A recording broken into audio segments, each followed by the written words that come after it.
तो आज हम आपको ले चलेंगे मुंबई का सबसे बड़ा, मुंबई का नहीं, इंडिया भी नहीं, एशिया का one of the biggest festival, that is काला घोड़ा आर्ट फेस्टिवल। ये 8-9 वाला आर्ट नहीं है, ये क्रिएटिविटी वाला आर्ट। क्रिएटिव लोग हैं वो लोग समझ गए होंगे। काला घोड़ा ही क्यों?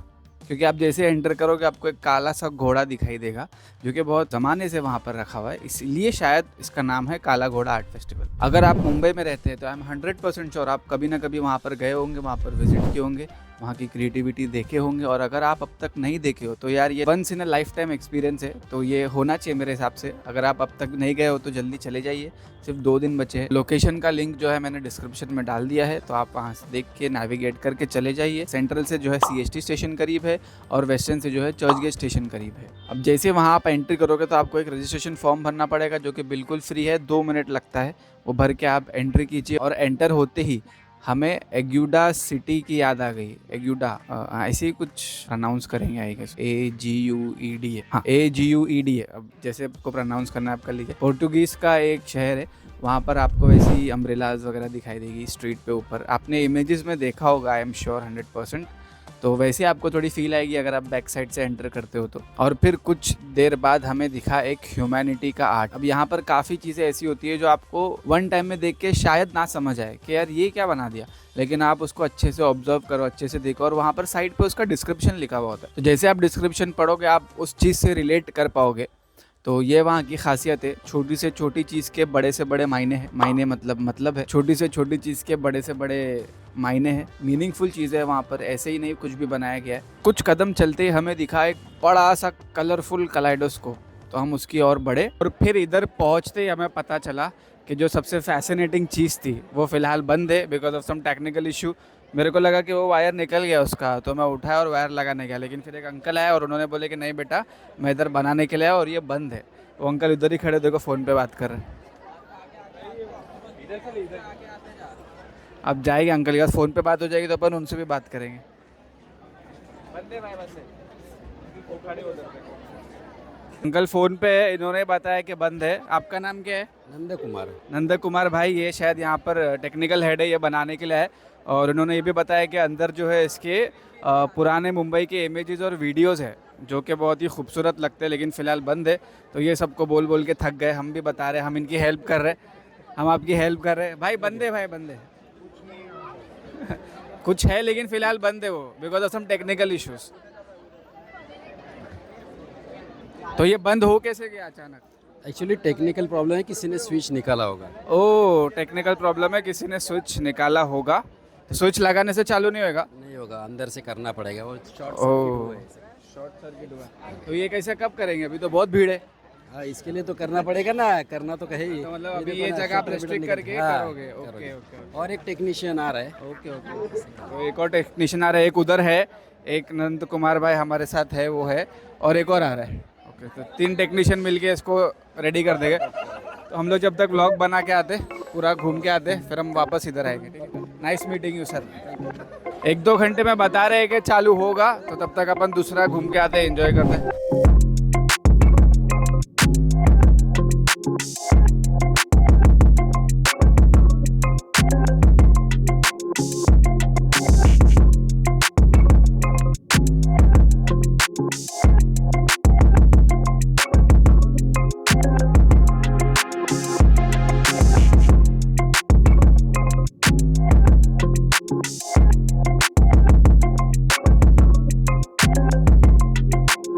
शूट करते करते हमारी नज़र पड़ी एक जायंट बड़े से ऑक्टोपस पे जो पूरा प्लास्टिक का बना हुआ था, और सिद्धेश भाई ने हमें उसकी बैक स्टोरी बताई। आप सोचो कि ये प्लास्टिक का ऑक्टोपस कौन बताता है, तो भाई इसकी भी एक कहानी है, और वो सिद्धेश भाई ने हमें मिल के अच्छे से समझाया। उन्होंने बहुत ही दिल दहलाने वाली बात बता दी यार। और अगर आपको भी फ़िश और प्रॉन्स पसंद है तो आप ये बात ज़रूर ज़रूर सुनिए। तो आपका नाम बताओ। ठीक है, तो मेरा नाम सिद्धेश पवार है। सिद्धेश भाई हमको एक्सप्लेन करेंगे the concept behind this beautiful octopus. Sure. बोलिए। तो हमारा एनजीओ है प्रोजेक्ट मुंबई करके। तो हम वेरियस प्रोजेक्ट के ऊपर काम करते हैं। तो उसमें से है जल्लोश, जो बेसिकली कंसिडर करता है बीच क्लीनअप को।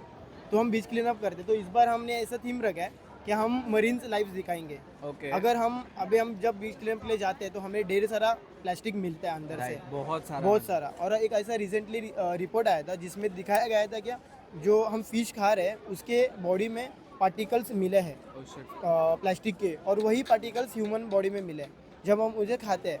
तो हमारा कहीं ना कहीं तो एक ऐसा मैसेज हम देना चाहते हैं लोगों को, हम अभी भी सतर्क हो सकते हैं।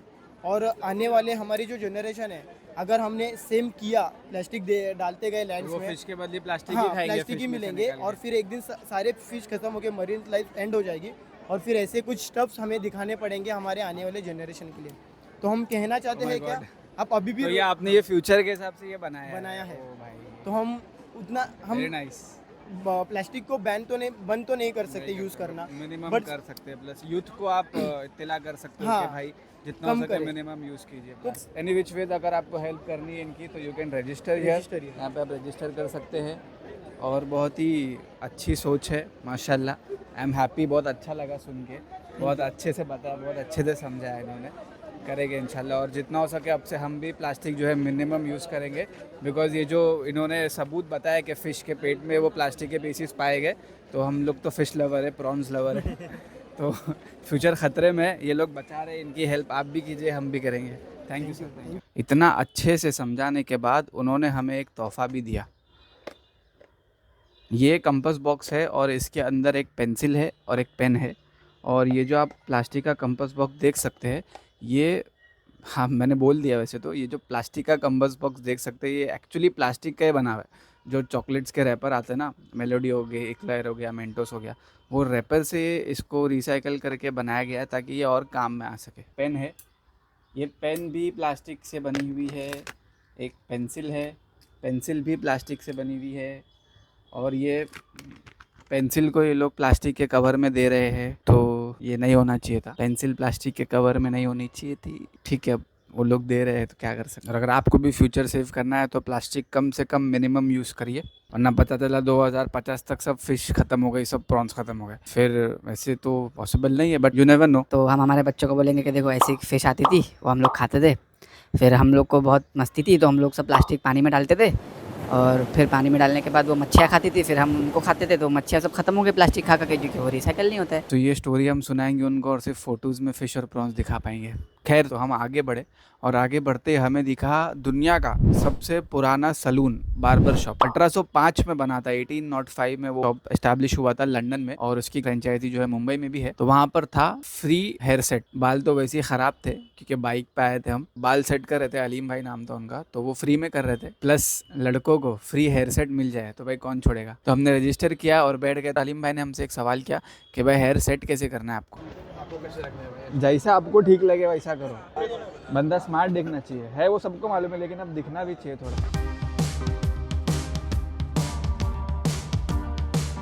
तो बहुत अच्छा एक्सपीरियंस था। सामने इनका शॉप है, सामने ही ऊपर फर्स्ट फ्लोर पर इनका शॉप है, आइए विजिट कीजिए।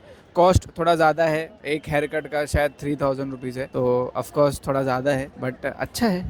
थोड़ा, ए भाई इसमें तो तुम्हारा घर जाएगा। 3000 रुपया एक हेयर कट का, बहुत ज़्यादा है। वहाँ तो मैंने थोड़ा बोल दिया, अभी वीडियोस देख रहा था तो मुझे रियलाइज़ हुआ कि यार ये थोड़ा नहीं, बहुत ज़्यादा ही ज़्यादा है अब इतना अच्छा हेयर सेट हो ही चुका था, तो हम थोड़ा इतराए और थोड़ा फ़ोटोशूट किए, खुद का भी क्लिक करवा लिए हमारे साकिब भाई से, क्योंकि यार हमारे फ़ोटोग्राफर्स का यही इशू है कि हमारे इमेजेस बहुत कम होते हैं, हमारे फुटेजेस बहुत कम होते हैं।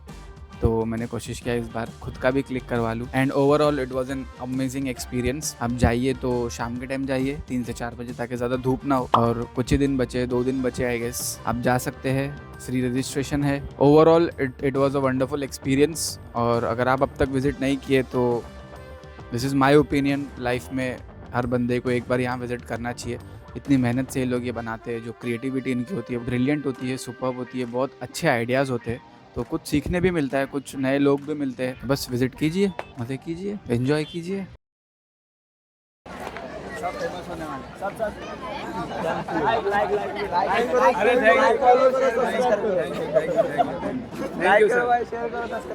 Thank you sir.